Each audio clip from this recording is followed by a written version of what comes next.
From ELCA Advocacy, this is Here I Pod.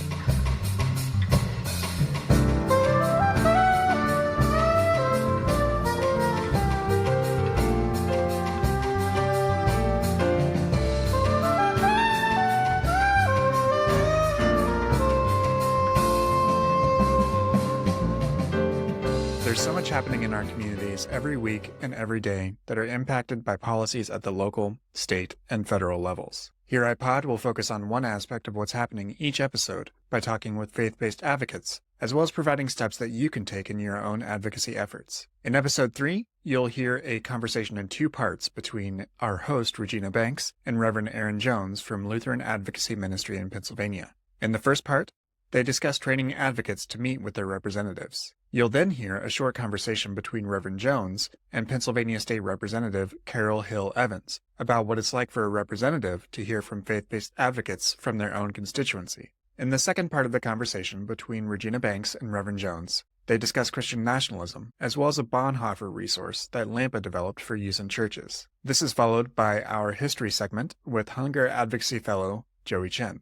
To get us started, let's hear from Regina Banks. This week I have with me the Reverend Erin Jones, Communication and Advocacy Engagement Manager at Lutheran Advocacy Ministries in Pennsylvania. Good morning, Erin, or afternoon in Pennsylvania. It is afternoon here. That timey-wimey thing that happens when we come together virtually. Glad to be with you in any time, though, Regina. Absolutely. So Lutheran Advocacy Ministries Pennsylvania is one of our state public policy offices. How long have you been with LAMPA? I have been with LAMPA now for about a year and a half on staff. I was on our policy council a year before that as well. So it's been kind of crazy 2.5 years together, but we're getting settled and are coming together for the work. Lovely. And we get to claim you a little bit out here in California too, because you used to serve on the policy council of LOPP as well, right? I did when I was in seminary at Pacific Lutheran Theological Seminary. I served on the policy council there, and then I had my first call in Southern California, so in Hemet, and grew up in Riverside. So yeah, really, I'm a Californian at heart. Absolutely. We'll take credit for you. Absolutely. Yeah.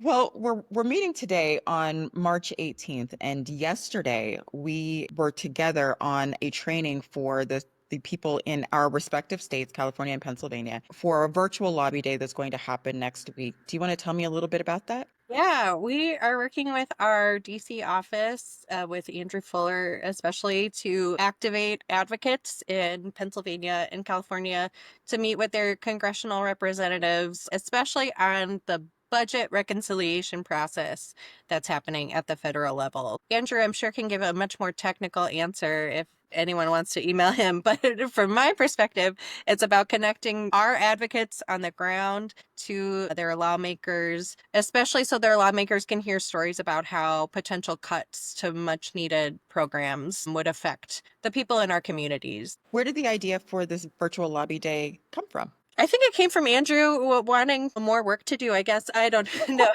No, it came from a collaboration between our DC offices and our state offices to, seeing how our advocates, our people in our congregations are really feeling the need to engage more in advocacy in the current administration, feeling like their voices have not been heard in normal ways. And so this provides an opportunity and a collaboration among our offices to raise up our advocates' voices in a new way, in a different way, in a more intentional way than we have been in the past. So I know I hear from our advocates, our pastors, our lay leaders about a feeling of like helplessness in the face of all that's going on. Not only cuts to programs, but a lot of the actions this administration is taking and feeling like their lawmakers aren't hearing them. So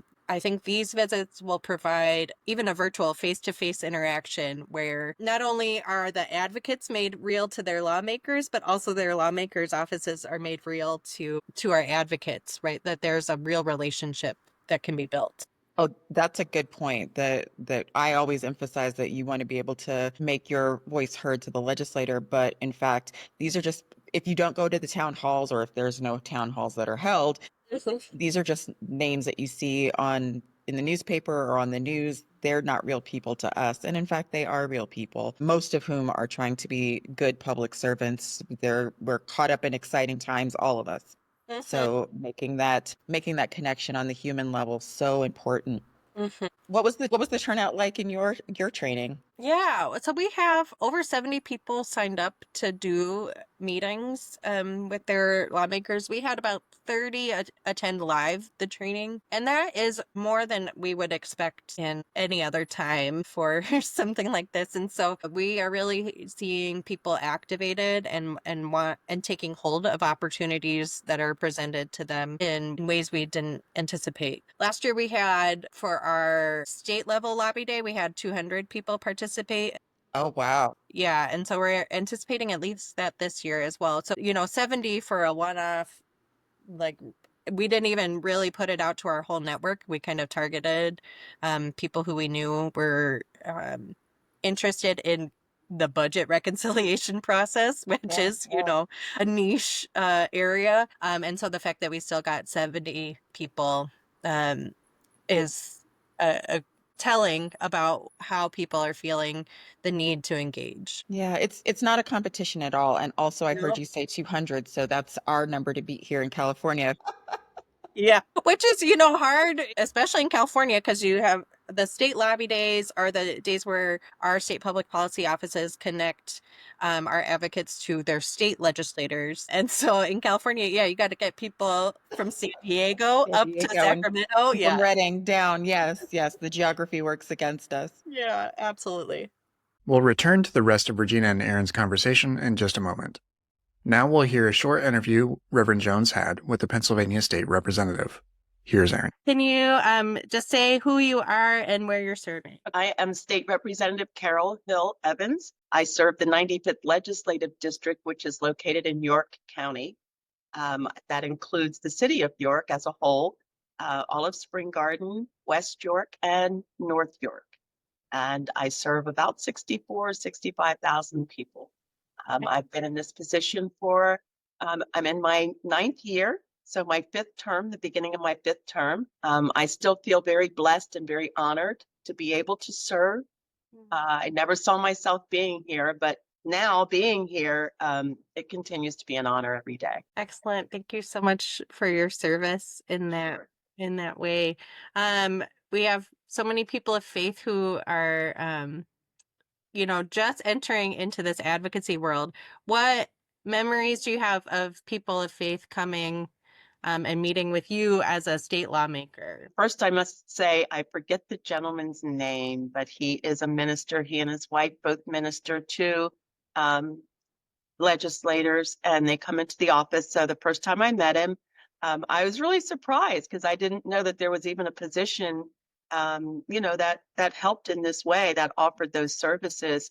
And it's hard to know at times if you are dealing with a person of faith. A lot of times you say, oh, you just know instantly, but you don't always know, because really in this kind of an environment, a lot of times I think there are those of us who, I won't say we hide it, but we certainly don't put it as us in the very beginning.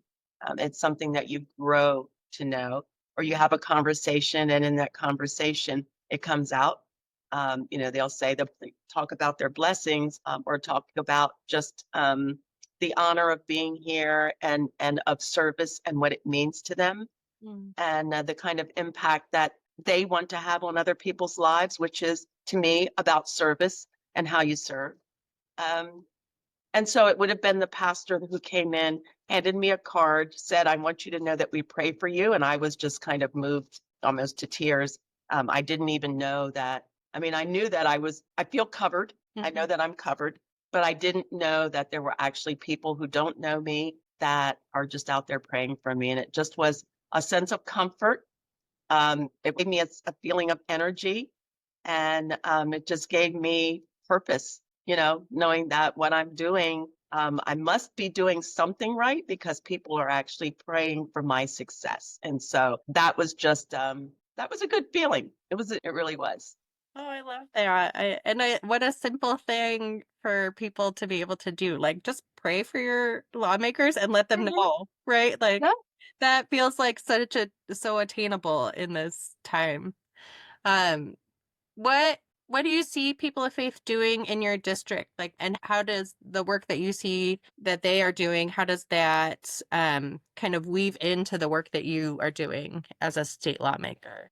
So I see the church, especially Union Lutheran, who has a tremendous ministry, especially street ministry and community ministry. And they do so much for the community. Places where, I mean, times when people want to hold events, but they don't have the space. And Pastor Joel is always there saying, you know, you can use our space.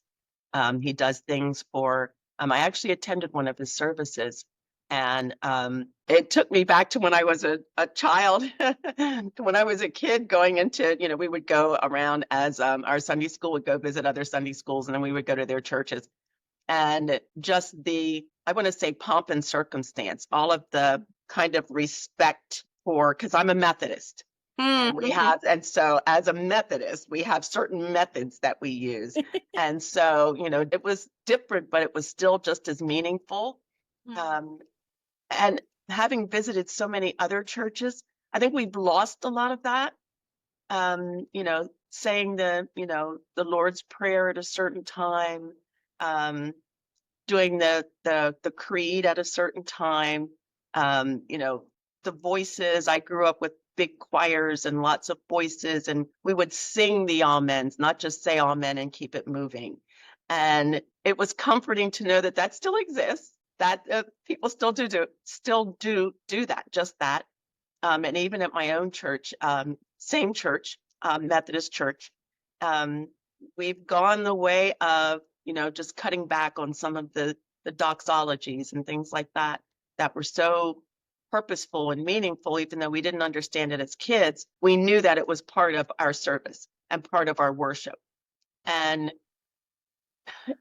it made me wish for those times again, but I understand that people change, times change, and that's just not what folks are looking for anymore. Um, I attend a church now, um, not as a member, but just as a guest. I go there often because I feel the spirit, and that's what I really need, and that's what I'm looking for. And there's so many others who feel the same way. And so it doesn't matter if you're at an altar, because there is no real altar. It Mm-hmm. doesn't matter. You can kneel right where you are. You can stand right where you are. You can still get that same feeling. Um, and so watching these churches that do so much in the community, as a legislator, it lets me know what the real need is. I can see that need through the ministries that they do, whether it's a food ministry, whether it's a clothing ministry, whether it's just a pastoral ministry where they're going out and just having the word in church or in a park. It lets me know where the need is, and then I can direct my energies when I'm here on those pieces of legislation where we can make a difference. Whether it's for the elderly, whether it's for our veterans, whether it's for our homeless, it lets me know through seeing these ministries where we need to put our energies and our dollars. And so it is helpful. But you have to be out there, you have to go around, you have to know what these churches are doing in order to be able to affect the change that's necessary. Yeah, that's such a beautiful way of putting, right, what we hope happens. So if, let's say someone's coming and meeting with your office for the first time, say on May 13th, Lutheran Day in the Capitol, where we have, I know a number from your district that'll be there that day. What advice would you give them as they prepare to come in and talk with you or a staffer or another lawmaker? Don't be nervous. Just come in, be yourself, relax, get to the point. Because we all have, our schedules are just, they become just sometimes unbearable, not unbearable, just a little unmanageable. I'll put it that way. Yeah. And so just get to the point. If you have an ask, make that ask. You know, introduce yourselves, be yourself. Don't be intimidated. We're people just like, you know, they're people. We just happen to be elected officials, and because that was our calling. And so we're here to serve. We are here to serve and to listen. but you do have to be pretty, pretty succinct in what your ask is, and what your mission is about. But don't be afraid to ask. Just come in, relax, be yourself, you know, get your message out there. And if you have information, make sure that you share that information. If you have concerns, make sure that you're sharing those concerns. This might be the one and only time that people have actually had an opportunity to sit down with an elected official, at least at the state level. And so make the most of it. Make the most of it. Yes. If we've accepted your invitation, we're here to listen. And so we want to hear what you have to say. So don't be afraid to say it. Excellent. That's so great. Anything else you want to say? I won't take up much more of your time. No, I'm just honored to, to be part of this. As a Christian woman, it is an honor. It's not always as easy as saying, hi, I'm a Christian. It's more living it and making sure that your work reflects it, that you don't lose sight of who you are as a Christian person. This is an environment that is, it's overpowering at times, just because of the enormity of the building, because of the history in the building, because of the jobs that we're sent here to do. And everybody has their own way of doing things, and they have their own opinions. It's just important for me to stay grounded, to remain true to who I am, without becoming somebody that someone else might want me to be, and just staying true to the God that I serve and feeling that covering, and just one foot in front of the other, knowing that He's right there with me. So excellent. Thank you so much. you're more than welcome. And now we'll return to the remainder of the conversation between our host, Regina Banks, and Erin Jones. Here they are. But what else have you been working on in Pennsylvania? I know that your office has been working quite intentionally on Christians against Christian nationalism. Can you tell us a little bit about the projects you've been doing around that issue? Yeah. Here in Pennsylvania is a place where we see kind of Christian nationalism on the ground. It has some real strongholds here. And for people who aren't super familiar, Christian nationalism is this worldview that enmeshes Christian symbolism with nationalist policies that consolidate political, social, economic power in a very tiny portion of people, usually white, male, cis, Christian with quotes around that. And so we see that on the ground. An example that I have just experienced just these last couple weeks on my drive to drop off my kids, there's a house that has a flagpole in its front yard. At the top of the flagpole is the American flag. And then the flag underneath that is a picture of Jesus, and it's like Swedish Jesus, right? Like with the blonde. You see Golgotha behind him with the 3 crosses, and he's hugging a flag. So that sort of enmeshment of a white Christian identity with with an American exceptionalism is kind of what we're talking about. So we've been really concerned about that. We see that all over Pennsylvania. And so just a couple weeks ago, we had an event in partnership with United Lutheran Seminary in Gettysburg, where we invited Amanda Tyler, who's the main organizer of Christians Against Christian Nationalism, and Dr. Lori Bryant Hale, who's the head of the International Bonhoeffer Society English Language Section, to talk about, number one, what is Christian nationalism? How can we respond to it as Christians? And then also, what does Dietrich Bonhoeffer, the lessons from his life and theology, what can he give us as we discern ways forward? Thinking about World War II and the Nazi regime as one of the last times in history where Christians really grappled with this idea of responding to these nationalist fascist forces. So again, we had over 200 show up in person in Gettysburg for that event, and then over 100 live stream subscriptions, many of which we know were across the country and were congregations viewing as a group. So I would say easily 500 people engaged with that event in some way. And so we're feeling like we really have a lot of people who are hungry for tools at this moment for how to grapple with this. And we see, right, that how Christian nationalism is kind of like this foundation of a lot of the things that are happening at the state and the national level. And that is an issue that we as Christians have a particular interest in, but also responsibility to address. If you have no other interest in what's going on right now as a Christian, we ought to care about how that name, that moniker, is being seen and used in our communities. Yeah, Bishop Eaton, the presiding bishop of the ELCA, was also at that event, and she says frequently, like, Christian nationalism is neither Christian nor patriotic. And so it really distorts both the gospel message and American values, right? Things we find in our Constitution. And so, yeah, I think we as people of faith, like, I want to say, like, yeah, don't use Jesus to justify hate, because, the Jesus I have dedicated my life to, the Jesus that I follow, is one that encourages welcome of strangers and care for the vulnerable. And that's certainly not what we see happening currently. Are the materials that you've used, are those available on your website? Yeah, you can go to LutheranAdvocacyPA.org. And if you just search for Bonhoeffer, a couple things will pop up. That event where you can watch the lectures and the panel discussion and Bishop Eaton preaching.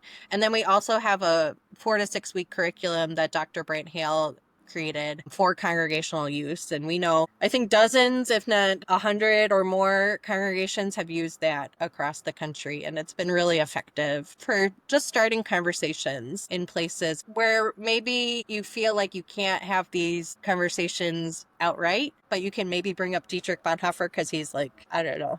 In the zeitgeist. They're Yeah. making movies about him and having Exactly. conversations just in general. So now might be the time to have a real conversation about the lessons that are actually available from that lived experience. Exactly. So we've been really proud of how widespread that's been, that people get to, take the knowledge and the gifts that Dr. Hale has as like a forefront scholar made really accessible. So I've taught it in like a variety of contexts, from like retired pastors down to college students, and every time I teach it, people are so drawn in to Bonhoeffer's story and his theology in ways that they had never anticipated before. So it's really cool. You should check it out.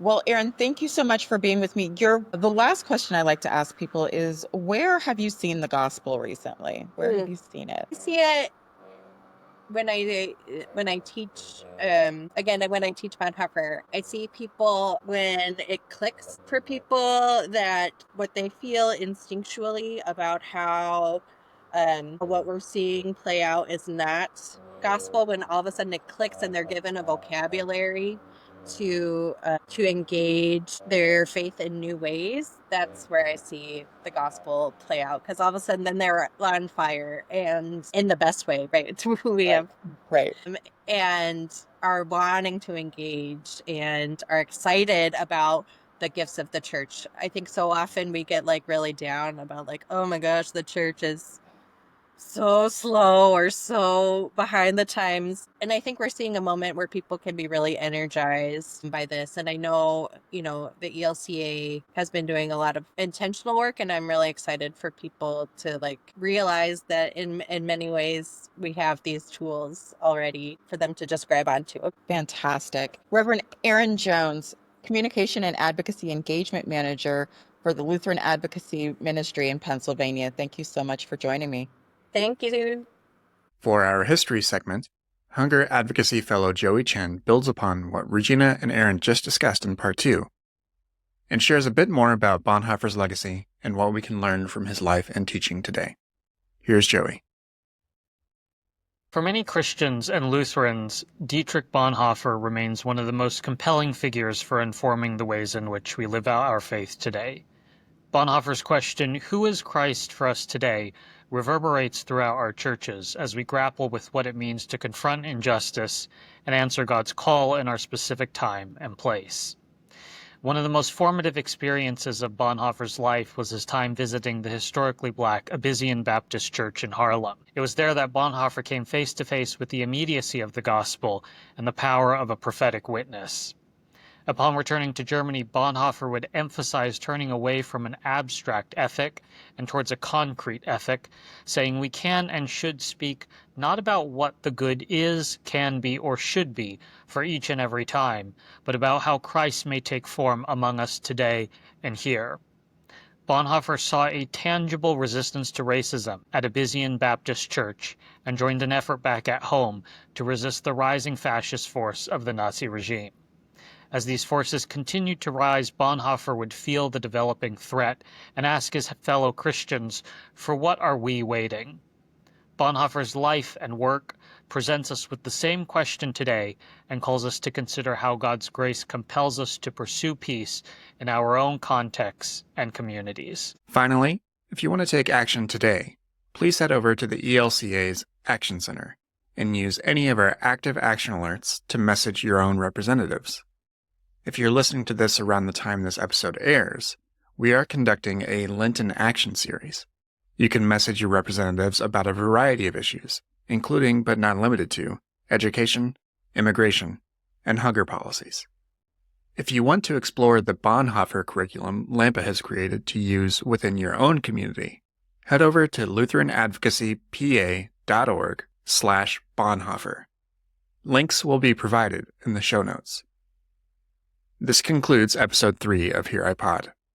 If you want to contact us, email us over at elcaadvocacypodcast@elca.org or leave us a voicemail at 866-740-3522. Thank you for listening.